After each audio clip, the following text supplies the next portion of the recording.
भदोही के बाहुबली विधायक विजय मिश्र पर योगी सरकार अब शिकंजा लगातार कसती चली जा रही है। विजय मिश्र को लेकर मध्य प्रदेश से जिस तरह से गिरफ्तार किया गया, जेल में बंद है, लेकिन अब सरकार ने प्रयागराज स्थित उसकी संपत्तियों की पड़ताल को शुरू कर दिया है। विजय मिश्र और उसके परिवार की कई संपत्तियां प्रयागराज में है और इन प्रॉपर्टीज के बारे में पुलिस और राजस्व विभाग की टीम छानबीन करने में जुट गई। वहीं विजय मिश्र के बेटे विष्णु मिश्र के खिलाफ एनबीडब्ल्यू जारी हो गई है। विधायक के एक रिश्तेदार ने मुकदमा दर्ज कराया था, जिसमें कंपनी और मकान पर कब्जा करने के आरोप लगाए गए। विधायक का बेटा और पत्नी फिलहाल फरार चल रहे हैं।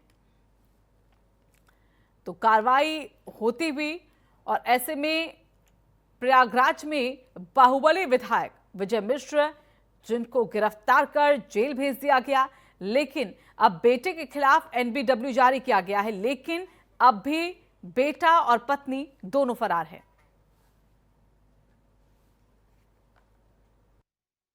अभी इसमें चिन्हीकरण की कार्रवाई चल रही है। अभी जो आगे की प्रक्रिया होती है वो नहीं हो पाई, क्योंकि अभी हम इसका सत्यापन करें। अगर यहाँ जो भी उनकी प्रॉपर्टीज़ हैं उनको चिन्हित करके इसमें भी हम जब्तीकरण की कार्रवाई के लिए आगे इसको भेजेंगे। सत्यापन की कार्रवाई चल रही है। जो भी प्रॉपर्टीज़ हमारे संज्ञान में आई हैं यहाँ, तो लगातार उन पर भौतिक रूप से अभी क्या है, क्या पूर्व में वो कभी सीज हुई थी, अगर हुई थी तो क्या किसी कोर्ट के आदेश से वो रिलीज़ हो चुकी हैं, या भौतिक रूप से वहाँ क्या उसका कोई इस्तेमाल कर रहा है सीजर के बावजूद भी। इस चीज़ों का सत्यापन पुलिस लगातार कर रही है। सत्यापन के बाद अवैध धन से जो भी अर्जित की हुई संपत्तियाँ हैं उसको हम आगे जब्तीकरण के प्रोसेस के लिए भेजेंगे। तो बाहुबलियों पर योगी सरकार का शिकंजा कसता हुआ और उन पर लगातार कार्रवाई होती हुई। और हमारे साथ हमारे दो सहयोगी जुड़ गए हैं। प्रयागराज से मनीष पालीवाल हमारे साथ जुड़ गए हैं, इसके साथ ही आलोक त्रिपाठी गाजियाबाद से हमारे साथ हमारे सहयोगी जुड़ गए हैं। तो आलोक, सबसे पहले आपका रुख करना चाहेंगे गाजीपुर।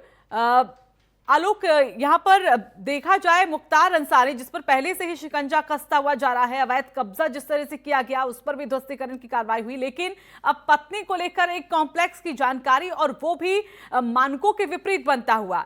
क्या कार्रवाई प्रशासन करेगा, या फिर वहीं से जिस तरह से एक हफ्ते का समय दिया गया है कि इस पूरी बिल्डिंग को गिराया जाए, क्या अपडेट अभी इस पर?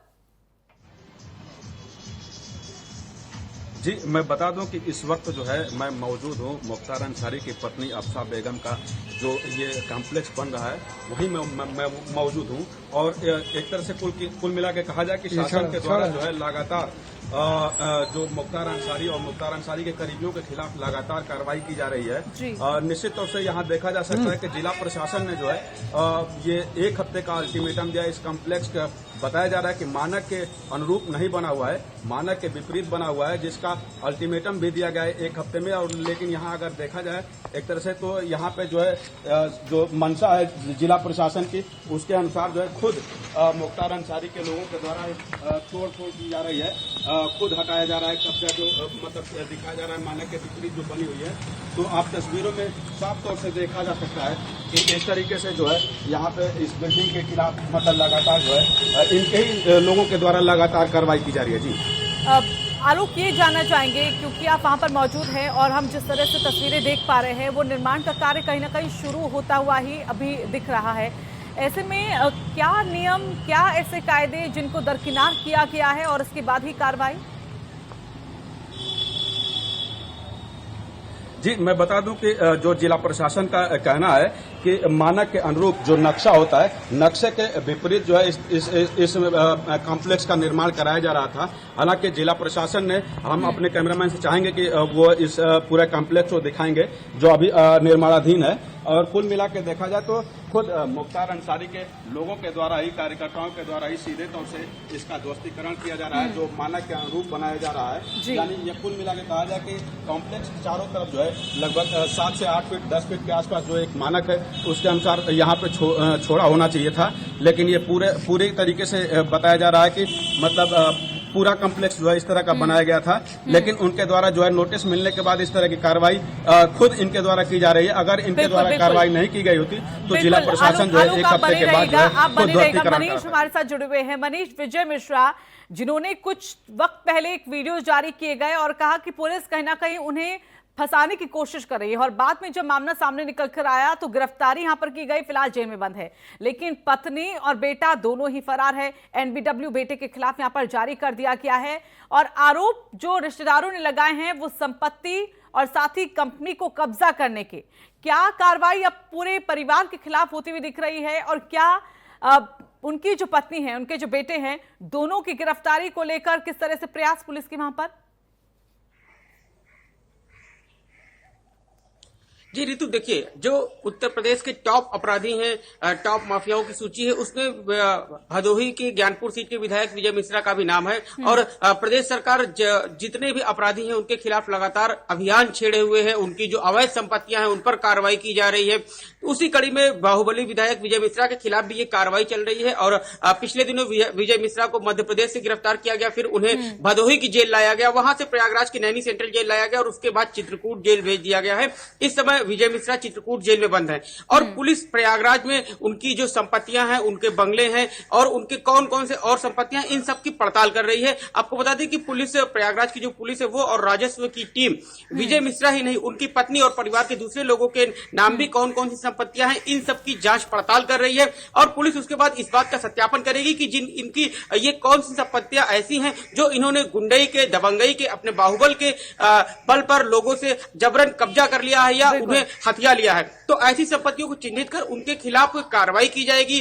उन संपत्तियों की कुर्की और जब्तीकरण की कार्रवाई की जाएगी। जिस तरह से पिछले दिनों माफिया रहे पूर्व सांसद अतीक अहमद की संपत्तियों पर कार्रवाई की गई है, उसी कड़ी में अब विजय मिश्रा पुलिस के राडार पर, विजय मिश्रा के साथ ही उसके परिवार के लोगों की संपत्तियों की जांच की जा रही है। जिसने भी अवैध कब्जा किया, जिसने भी अपना पूरा साम्राज्य खड़ा किया, उस पर कार्रवाई निश्चित ही है।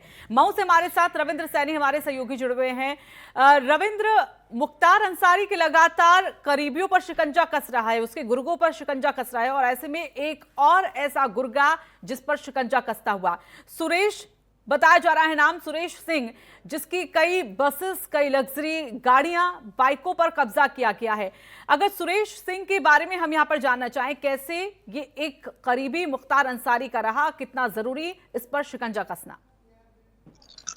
जी बिल्कुल, तो बता दें कि मुख्तार अंसारी से जितने भी लोग जुड़े हैं वो कहीं ना कहीं वो भी काफी पैसे वाले हैं, काफी जो है अवैध तरीके से कामों को अब तक अंजाम देते आए हैं और जो है अवैध तरीके से संपत्तियों का